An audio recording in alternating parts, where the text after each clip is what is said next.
台语字真趣味，乡亲啊，嗷嗷困，台语安尼写，嗷嗷困，嗷就是哄小孩入睡，妈妈嗷囡仔嗷互伊困，嗷嗷困就是睡觉。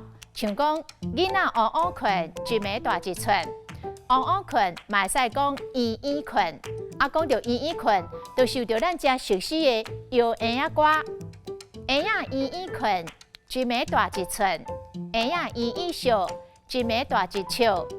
摇囝日落山，抱囝金金看，囝是阮心肝，惊你受风寒。字字句句拢是父母疼囝长流水的心情。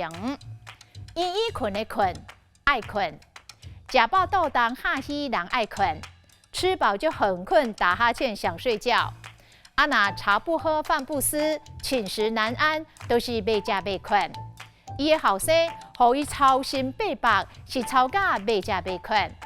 过来爱困药啊，安眠药，爱困药啊，爱经过医生的指示来服用，千万唔通伫咧网络顶乱输买、乱输食。啊，若讲到困，有一句俗语：小肥的食气，急笑的困意。